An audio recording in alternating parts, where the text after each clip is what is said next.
So, in choosing this play, I've had the pleasure of doing it before. We certainly didn't choose it because of its commercial value. I think it's a fantastic script. The audiences last time had an absolute ball. It tends to be very successful in production. And we do have the advantage of it being a movie, so people know it exists. But I don't think people are going to be aware until they come that it's a terrific evening of theater. It's inherently theatrical because of all the signing and the fantastic world. Joe is actually, it's his major in school, which is pretty good to have one of your best actors, no sign. Yeah, it's helpful for sure.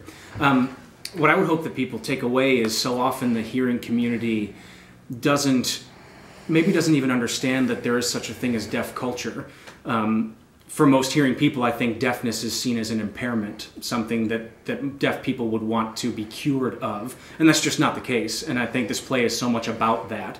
It's in the relationship between the two main characters. It's about that bridge between the hearing person and the deaf person and those two worlds coming together, and sort of the misunderstandings that happen because of misconceptions that they both have about each other. But the great thing is that it's told is a storyline in theatrical character and dynamic terms. It's not polemic, it's not preachy. It's just two people trying to figure out how to get in touch with each other, and you carry all that information away, but not because you've been beat over the head, just because you've been wrapped up in the story. Yeah.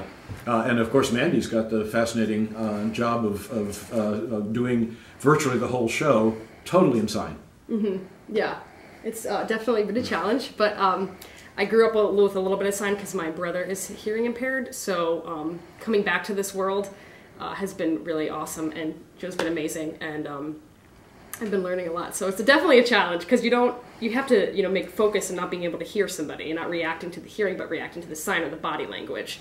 So it's a very expressive play. And I think that it seems like it would be impossible to learn this quickly a whole new world and the whole language, but it's an actor's world. It is so physically, in fact, you're automatically a better actor because you not only have to make the signs, but in the deaf world you have to be physically and facially expressive. That is part of the language. Right. And so, if anything, you probably use your facial expressions and your body more than the average actor does in an average role. It almost tells you how to perform the role just by the grammar, the things you have to do for the language to work. And it's so cool because as a director I can say, oh, you had a perfect line reading on that because Joe translates everything. The audience does not have to know sign.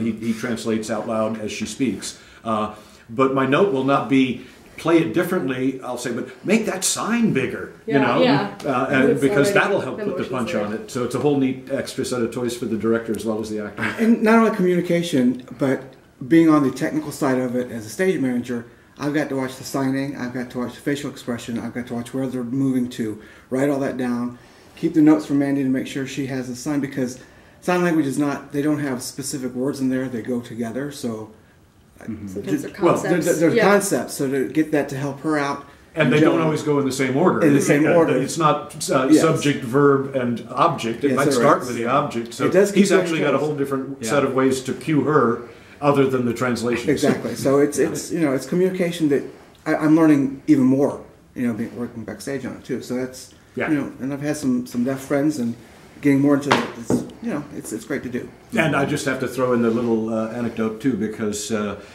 they're up there and they've got it was going, and there's a natural empathy that I think even the audience will feel.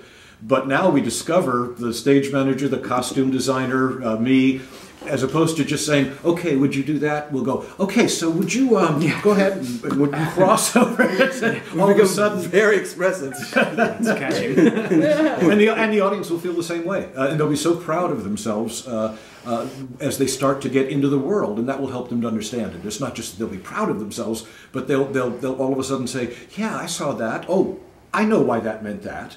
So there's that extra sense of participation as well. Yeah.